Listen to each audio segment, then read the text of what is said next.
Okay, so the time travel 2008 dual trial.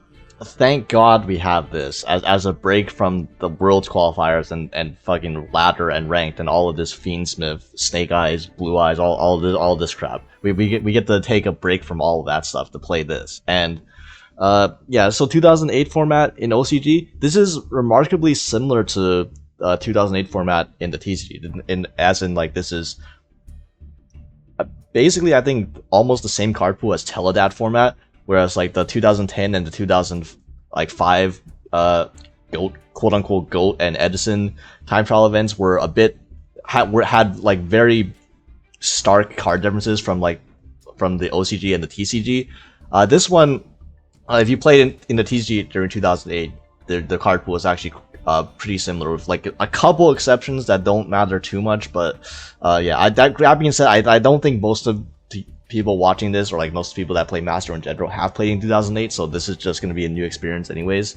And yeah, we can go over the loaner decks. So I've enjoyed playing this event so far, but I can't say that I enjoy playing the loaners, because these loaners, if you just look at them at a glance, they have like a shell of a real deck. You know, they have these decks play real cards, except maybe this one's a little funky, but these decks do play real cards that exist.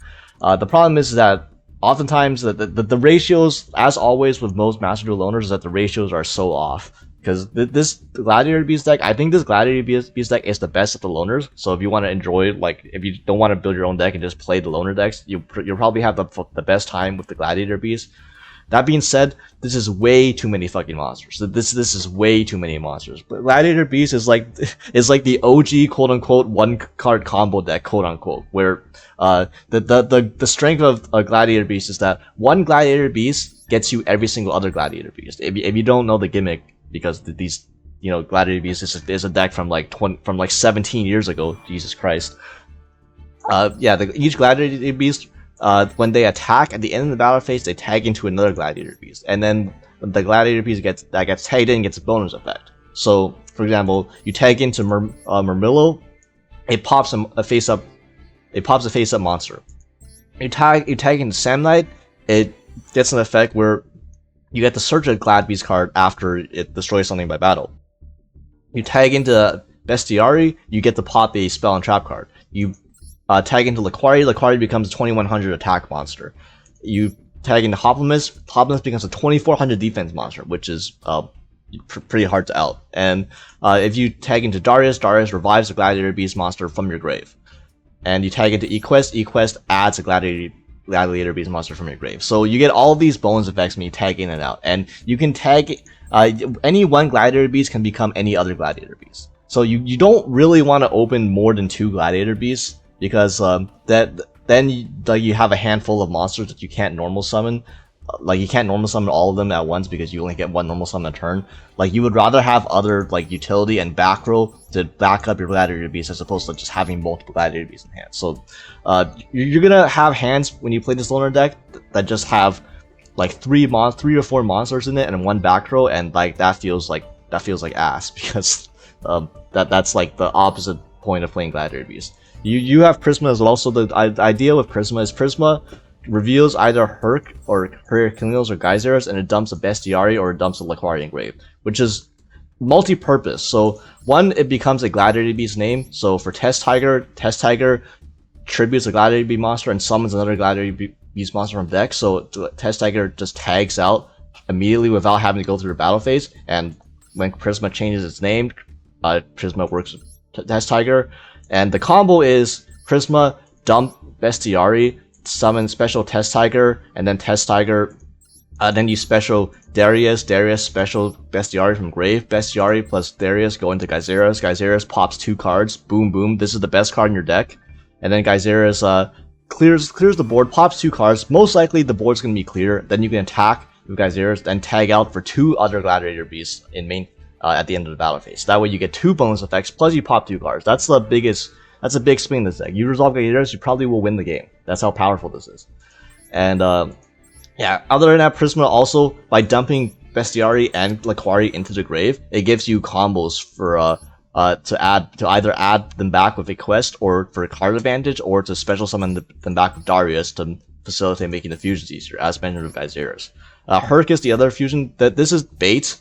You don't actually want to make this card that often unless you're like in a commanding position, because one, this doesn't have a tag out effect. So like once you go into Herc, you're kind of stuck in it. Whereas Gyzerus gets value by tagging out for 2 other Glad Beasts after it battles. Herc, it stays on the field, so like you won't get any more advantage from your Glad Beast if you go into Herc.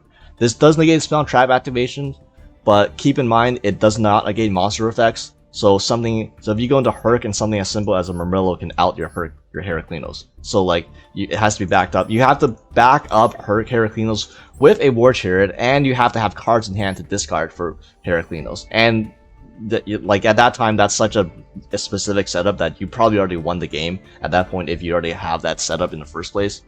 But yeah, Heraclinos is the other card. You need Laquari. You also need 3 Gladiator Beast monsters to make Heraclinos. You need Laquari plus 2 other Glad Beast monsters, which is a lot harder to make than just Gyzerus, because Gyzerus just needs Bestiari plus any 1 Gladiator Beast monster. So literally, if you have a floating Gladiator Beast monster, you can literally do something like normal summon Prisma and then dump dump Bestiari, and then you have your Gyzerus play. Whereas you're probably never gonna hard make Heraclinos. You probably need help with a Darius tagging to even get the materials for Heraclinos. Also, these are contact fusions, so keep in mind that if you want to play around something like a bottomless, you can set your monsters. You can set your bestiari, and like that way you don't play in the bottomless. Then you can tag out into, and then you can contact fusion into Gyzerus. Even if they have bottomless at that point, Gyzerus still pops 2 cards. So like yeah, just keep that in mind too. And then you have like, this is way too many monsters. Like you have 3 reinforcements of the army to search Prisma, and you have 3 proving ground to search any Gladiator Beast monsters. This is way too many monsters. Like the average Gladiator Beast deck at this point runs like half as many monsters as this Loaner deck runs. But yeah, it is what it is. And then you have like a bunch of back row and utility cards and like defensive cards. So Gladiator Beast War Chariot, just a free monster effect negate that. Keep in mind that the loop with Gladiator Beast War Chariot is equest every turn, equest tags, you tag into equest, equest adds back the War Chariot to your hand, and then you set it again, and then every turn you can activate War Chariot. So yeah, that's the War Chariot loop.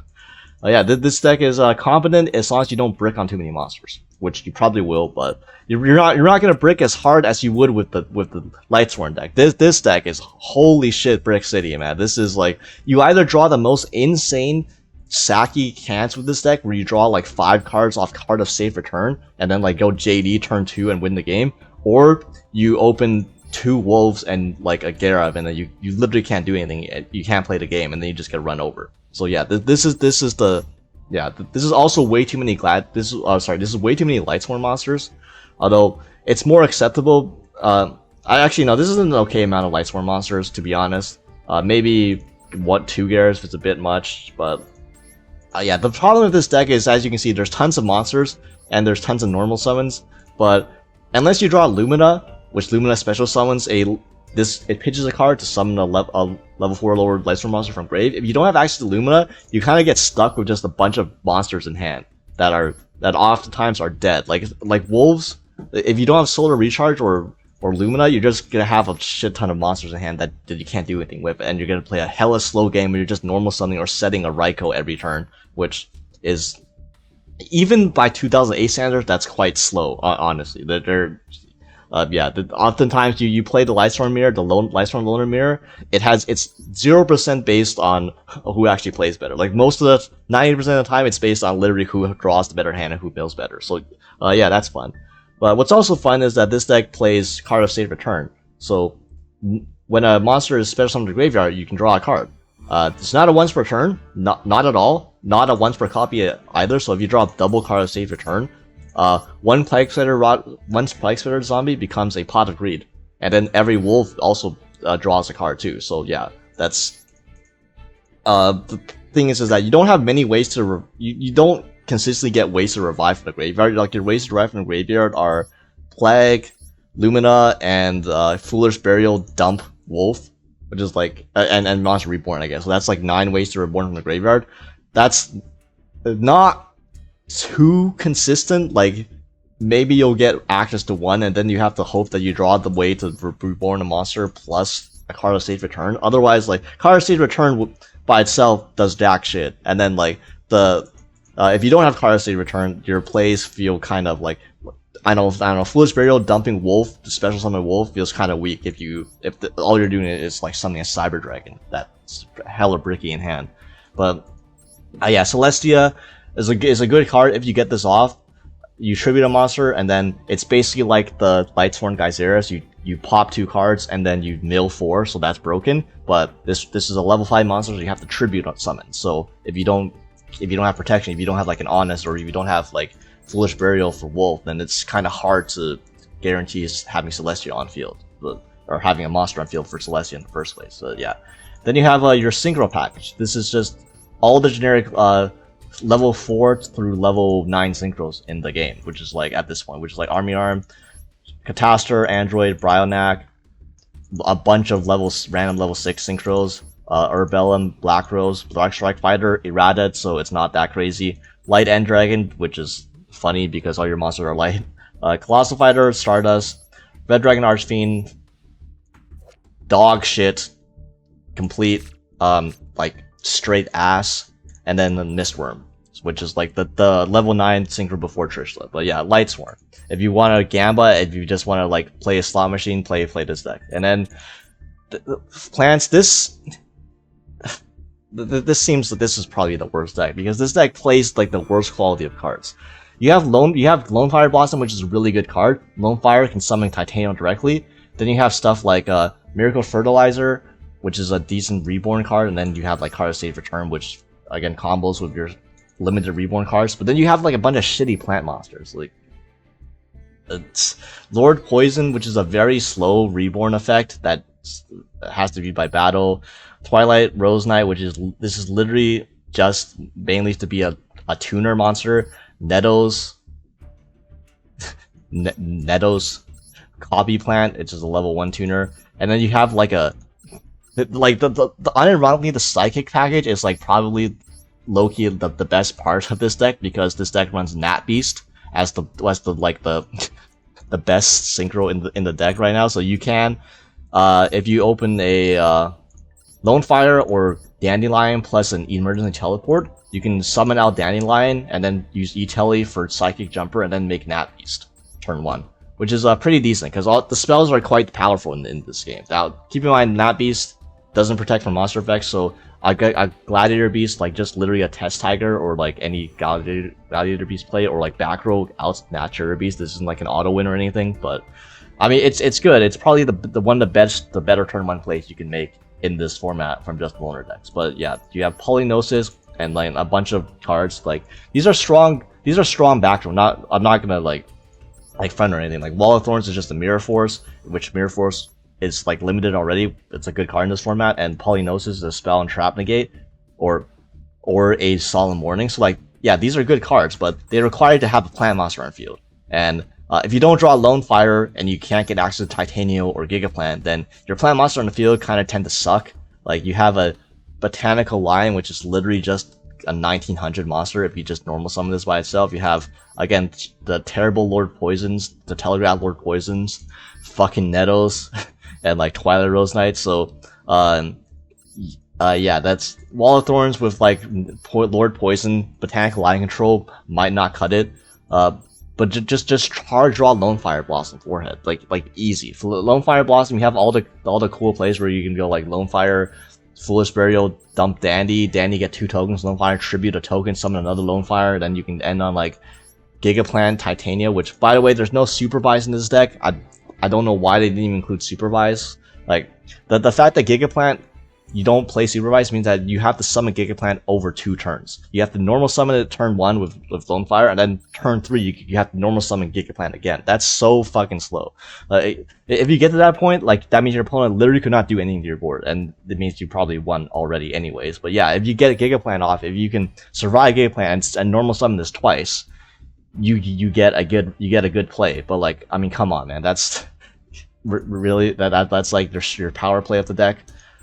Yeah, once again, that Card Save Return, Mark of the Rose is like a snatch steal, but it's only like half a snatch steal because during your end phase, you give the monster back to your opponent, so you get to steal the monster, but you don't get to keep it. so it's kind of weird. You have to like sack it. You have to sack it off or synchro it off. But yeah, you have pretty much most of the same synchros as last time. You just have Materia Beast, and you have this Queen of Thorns, which is like burn damage when against non-plant decks. But yeah, these are the loner decks, and the deck I played for mostly for this event was this is mostly full power Tele-DAD. This is, as you can see, this deck. You can build this mainly for SR, so you can build a completely SR version with no URs if you want. The URs aren't too critical. The URs, literally the URs are just Solemn and like Heavy Storm and like Stardust Dragon, Brionac, and Stratos, which all of these are easily replaceable by other SR options if you want. And yeah, this deck, this is like basically almost full power Tele-DAD. You know, the tier 0 deck of 2008. And needless to say, this shits on all the loners. The loners have a 0% chance to beat you when you're playing this deck, regardless if you're going first or second. This is the... yeah, this is... honestly, it might get a bit boring if you just play this deck and all you face are loners, because it's literally a Hydrogen Bomb versus Coughing Babies. Okay, like this is almost card for card a full power tier 0 Tele-DAD deck, and you're playing against poorly constructed loner decks by Konami. Like it's not even fair. You'll see when I show you some of the games, a couple of the games with this deck. But yeah, Tele-DAD. Basically, make level 8 synchros. If you have like E-Tele for Krebons, and you have Tyke Spreader's Army too, so you have like Dark Refer can also dump Tyke Spreader. You just make level 8 synchros, level 6 synchros, and then you fill your graveyard with darks, and you special summon DAD, and you can OTK your opponent literally every single turn off with almost any hand can get to DAD, and any hand that gets to DAD can basically OTK your opponent.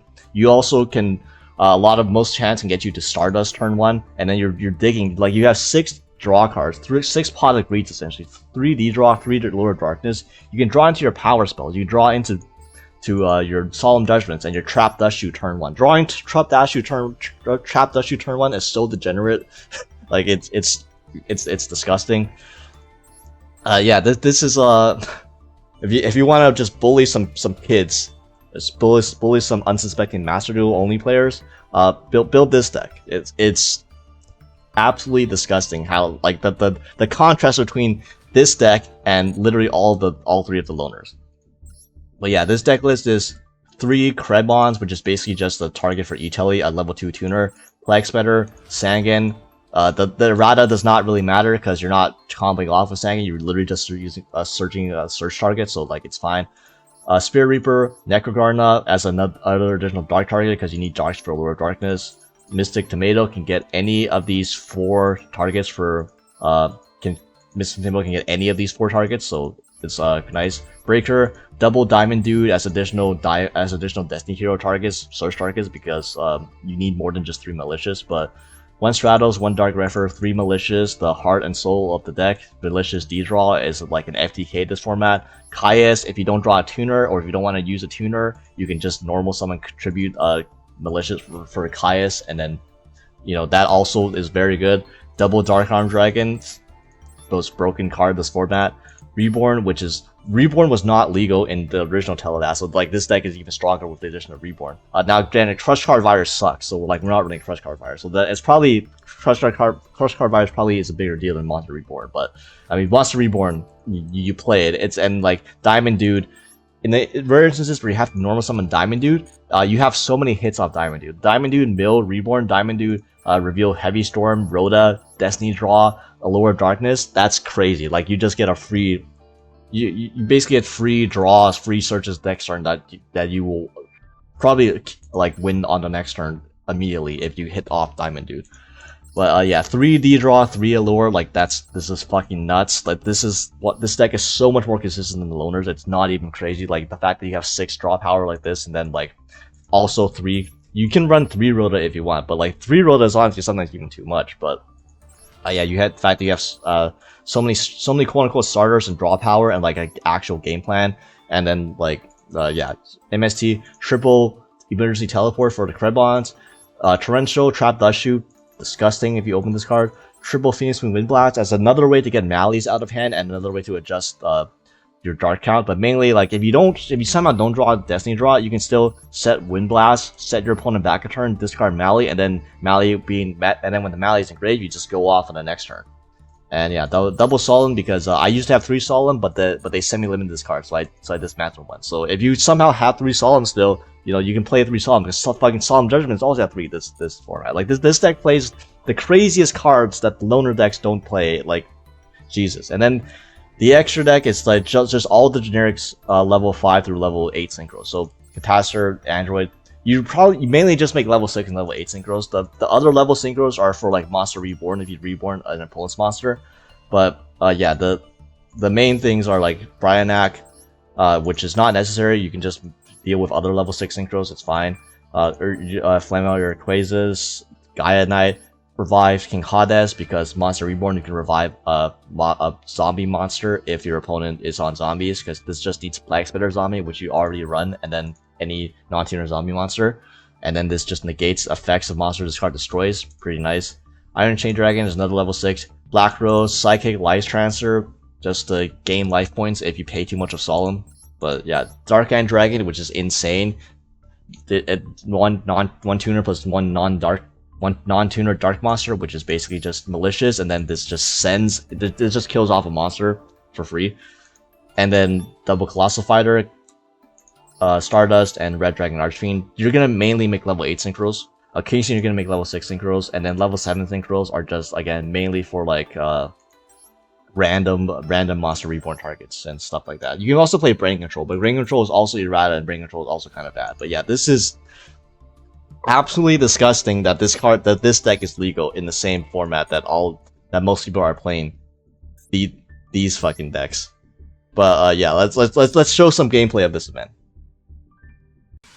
So first game, I'm gonna be showing off the Gladiator Beast Loner, and this is the exact problem I have with this deck. Okay, we open 2 Glad Beasts plus 2 Proving Ground. This is 4 monsters in hand. This is way too many fucking monsters. Okay, we can't use all of these monsters in one turn because they're all normal summons. So like we only have 2 defensive cards now and 3 cards that we can't even use. So like this is kind of we can't even use it over the course of 3 turns. We still won't be able to use all the cards in our hand. But yeah, our opponent sets a monster, so I'm thinking that could be Raikou if they set it, because and if it's Raikou counters Gladiator Beast because Raikou just kills them before the end of the battle phase, so you can't tag out. And thankfully though, we have Proving Ground plus a hero plus Prisma, so we have like plenty of options to do anything we want. By that I mean we're gonna normal summon Prisma, and we're gonna dump Bestiari, reveal Geyseras, make Prisma Bestiari, and then we're gonna contact fuse into Geyseras, and then Geyseras is gonna pop their monster, which was a Raikou. So yeah, now the fact that we popped the Raikou and the Geyseras went off, this game is we at least can tag on to Darius, and I tag on Darius the Quarry, summon back Bestiari. Bestiari force pods, but like Darius negates the effect, and then I go into Heraclinos. Normally you normally don't go into Heraclinos turn 1 this early. The thing is that I don't have any back row. I have 3 monsters in hand. So like if I'm gonna get use out of these monsters, at this point this is like an appropriate time to make Heraclinos, because normally I wouldn't be able to even use all these cards over the course of like 2 to 3 turns. But with Heraclinos I can start negating my opponents that would have any power plays, and I have Book and Bottomless as protection for the Heraclinos at least. And I know my opponent's not playing Gladiator Beast, so I don't have to worry about, you know, Vermilio or anything like that. They're gonna attack with Jane, which is like, oh, you have an Honest in hand, so yeah, I'm gonna Book of Moon that, and then my turn, I'm just gonna normal summon Sam Knight, attack into the Jane, attack with Heraclinos. If they have Gores, it's whatever. I can tag out, but yeah, I'm gonna tag out and then like hit my effect ceiling, and yeah, at this point like you have control of the board. The game's usually over. I mean, honestly, their hand was terrible. They didn't draw Solar Recharge, so like their hand literally could not do anything. Their hand was just normal summon 1 monster a turn, and that obviously loses when you're already behind against GBs. So, yeah, weird, like not the best showcase for either loner in this game. So, here's a game where we're playing the Lightsworn Loaner now, and we're going first, and this is the best hand in the deck. Like I know this sounds, I know that this sounds wild to say that this is the best hand the deck can produce, but the best hand the deck can produce is getting Lumina plus Garoth on the field turn 1. That is the best turn 1 play in this Lightsworn. So we're gonna Solar Recharge, dump Garroth, we get a draw 2 and mill 2, then normal summon Lumina, pitch a card, and special summon Garroth, and then end phase, Lumina mills 3 and Garroth mills 2, and if we mill any Lightsworn monsters, we get a draw card. Of course we don't. So yeah, this is why this is like the best opener. We drew 2 cards Solar Recharge, mill 2 with Solar Recharge, mill 3 with Lumina, and mill 3 with Garroth. And now our entire grave is set up, so now that as soon as this Lumina dies, Judgment Dragon is live, and we have a Gorge just in case. So yeah, that is the best setup. I know it looks innocuous, but this game is all about follow-up in the early Yu-Gi-Oh! And our opponent is playing the Plant Loaner, so we're gonna dump Dandelion to get 2 tokens, normal summon Lone Fire Blossom, and here I Torrential Tribute. I know this looks really bad because I Torrential Tribute my own monsters, but Lone Fire Dandy is fucking scary as hell to play against. You do not want to let this resolve. Like they're gonna Lone Fire Tribute a Dandy token, special summon another Lone Fire Tribute another token, summon a third Lone Fire summon out. Like it's fucking nuts. You don't want that train to get going, and you also don't want them to fill their grave because they run a lot of reborn spells. But yeah, now it's my turn, and you know, I have 1 play, special summon JD, beat phase. My opponent, the loner decks have few outs to actually out big monsters because Dark Hole is like banners is banned, so like we also get a wolf, so that it's very hard to deal with a 3k attack monster, honestly. And like case in point, our opponent normal summons Lone Fire, goes into Titania. Titania is their biggest monster, so they can't even out the Judgment Dragon. So yeah, passes back to my turn. And my turn, I draw Foolish Burial. Nice. So that's game. Pop, nuke the field with Judgment Dragon. Judgment Dragon is like basically one of the strongest cards in this format. It's just that the deck it's in is kind of bricky and inconsistent. But if you get the Judgment Dragon, you're gonna win the game if you get the Judgment Dragon. Let's say Judgment Dragon is like the best nuke. It's even better than the Dark God Dragon when you can set it up. It's just setting it up is the hard part. So finally, we're playing the Plant Loaner in this one, and this hand, this is honestly also basically one of the best case scenarios for this deck. This is one of the best hands you can produce, even though it doesn't even do that much turn 1. Mine is a Psychic Commander. The Psychic Commander, Elon Musk Jr. is not doing much for this hand, but you know, it is just an E-Tele target. If you don't draw it with E-Tele, it's kind of bad. But now we get summon Gigaplant. Normally, Titania is the better target because Titania is bigger and has like you know, targeting protection. But Gigaplant, I have pressure. I have a set Mirror Force. So if this Gigaplant lives, this Gigaplant is gonna Gemini summon or normal summon and then special summon a plant monster from my graveyard. And I have double card of safe return in my hand. So if this lives, I'm going to literally Pot of Greed off the Lone Fire Blossom, and the game is going to be over.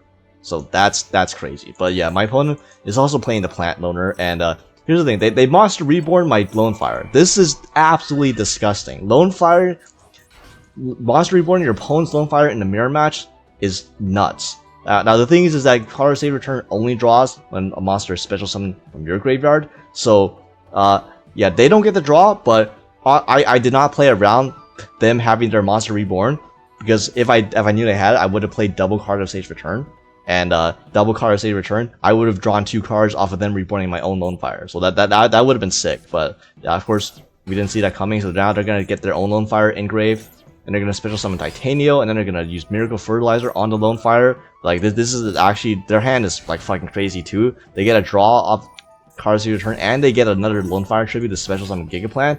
The problem is that I drew Wall of Thorns, so I drew a Mirror Force, and now then my Gigaplant is gonna live. They're gonna set 4, and I open Heavy Storm.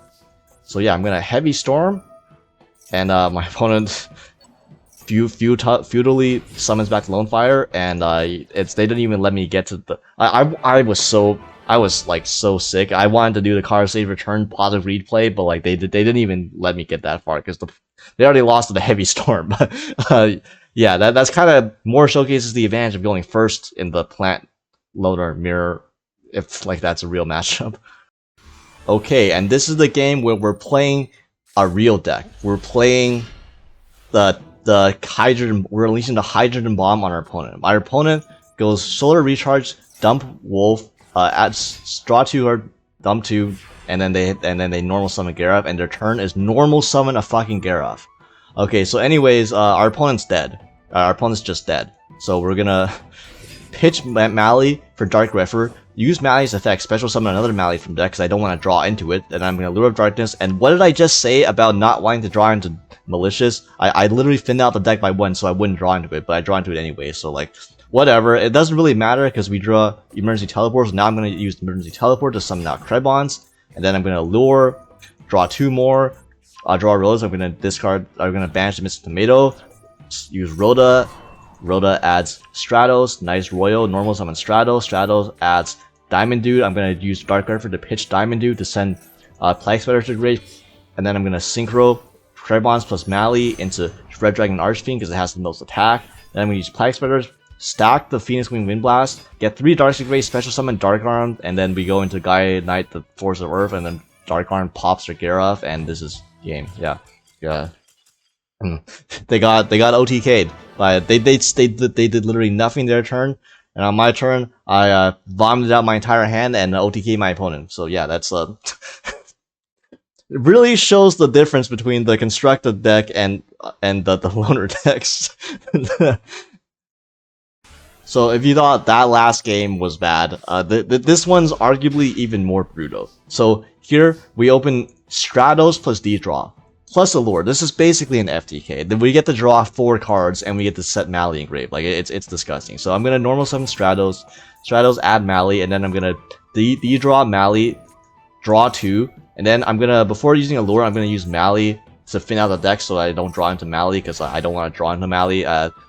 It's fine that I have the Mally on field, like, it's whatever. I'm gonna draw 2 off Allure, draw into Dust Shoot, banish the Mystic Tomato, because I have 2 Mystic Tomato targets in hand already, Allure again, and then I draw into a Kaya, so I draw into a Rhoda as well. Rhoda only has 1 more target left in my deck, which is Dark Refer, and now I have Refer plus Kaias, and then I set 2. So yeah, this is like, I know this looks unassuming, we didn't even make a Synchro because I didn't draw into E-Tele, and we could have forced the Synchro out by summoning out Dark Refer, pitching Kaias, then discarding Necrogarda, which to summon Plague, but that costs way too many cards in hand, although hitting Necro, and I would rather have the Necrogarda in hand to discard with the Fiendsmith Wind Blast, because that's also a good combo. And also, because we drew 6 fucking cards, we saw Trap Dust Shoot. We digged over 6 cards deep in our deck with the draws plus the deck thinning. So yeah, now on my opponent's draw phase, we get to Trap Dust Shoot using our opponent's hand, and their hand is absolutely dog shit.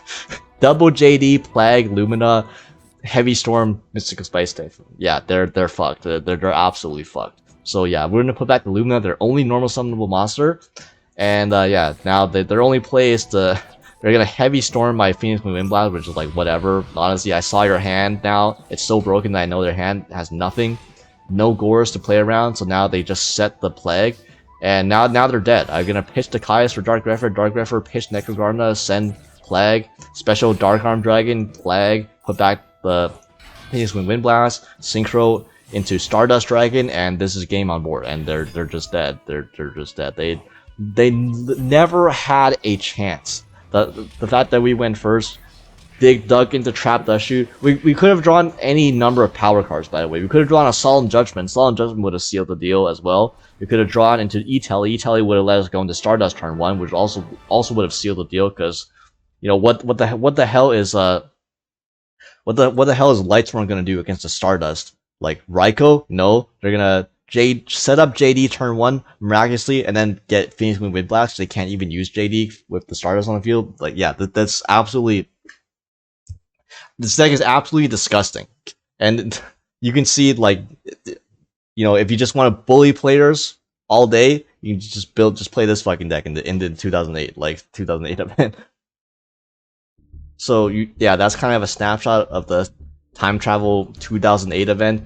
You have 3 mid loner decks that can be fun to play against each other, but only against each other, because the minute you run into somebody playing a constructed deck like this shit, it's over for you. So like, this is, you just gotta hope people aren't playing constructed decks like this, because this is the fact that this is legal. Like, oh my god, I know I keep saying that, but like, that's crazy that this this deck is in the same event as these loners. But yeah, honestly, I was just kind of excited to play something different from ranked. I fucking played 300 games in the Worlds qualifiers, and then I played hundreds of games before that, prepping for it with ranked and like rated. Like I cannot stand, like I kind of don't want to play Master Duel current format anymore. So this is a breath of fresh air, and hopefully you guys will, you know, feel the same way, regardless if you played the loner. Even if you played a loner, like I have fun playing the loner too against other loners. That's more interaction than I had against like, or that's like much less stressful and much more like,